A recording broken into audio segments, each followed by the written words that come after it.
నమస్తే ఎవ్రీవన్, నేను మీ మిత్రుడు Yogachandra Vivek. Welcome back to our channel.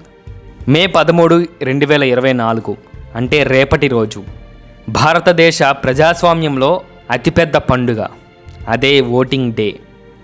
భారతదేశ నిర్మాణంలో, మన రాష్ట్ర అభివృద్ధిలో మన యొక్క పాత్రను తెలియజేసే రోజు కూడా. మన యొక్క ఓటు వినియోగించుకునేందుకు సిద్ధంగా ఉన్నాం.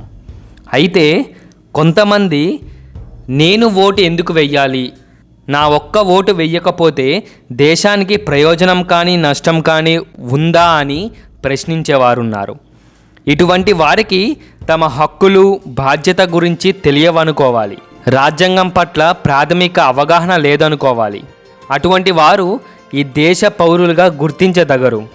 అటువంటి వారికి కేంద్ర రాష్ట్ర ప్రభుత్వ పథకాలు వర్తించకుండా ఒక చట్టం చేయాలి.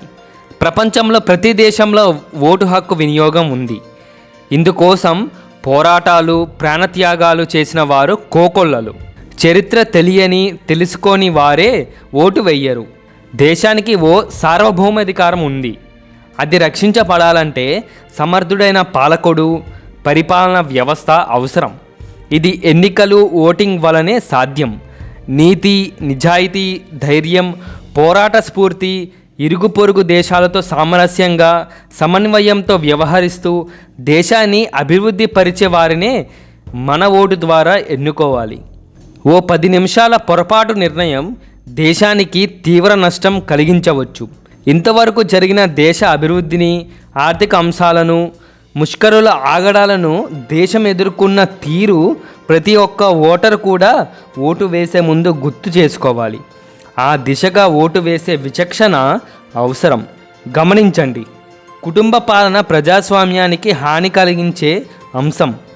అలాగని ఏక వ్యక్తి పాలన ప్రమాదమే. ఎమర్జెన్సీ చెప్పిన సత్యం ఇదే. కనుకనే నిర్భీతిగా, నిజాయితీగా దేశ సేవ చేస్తున్న వారికి ఓటు వేయడం అనేది ప్రతి ఒక్కరి బాధ్యత. దేశమైన, రాష్ట్రమైన అభివృద్ధి, సంక్షేమం అనే చక్రాలపైన సమాంతరంగా ప్రయాణించాలి. బటన్ నొక్కి డబ్బులు పంచడం అభివృద్ధి కాదు. మన దేశం ఎంతో సుసంపన్నమైనది, జ్ఞానం, మానవ వనరులు కలిగినది. ఉచితాలతో అది నిర్వీర్యం కాకూడదు. చేపలు పంచడం కాదు, పట్టడం నేర్పాలి అనేది జపాన్ సామెత. ఆ దేశం నమ్మిన సత్యం. మన పాలకులు, ప్రజలు కూడా అదే బాటలో నడవాలి.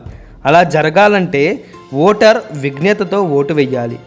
ఓటు యొక్క పవర్ స్వార్థపూరిత నాయకులకు తెలియచెప్పాలి. ప్రతి ఓటర్ తప్పనిసరిగా ఓటు వేయండి.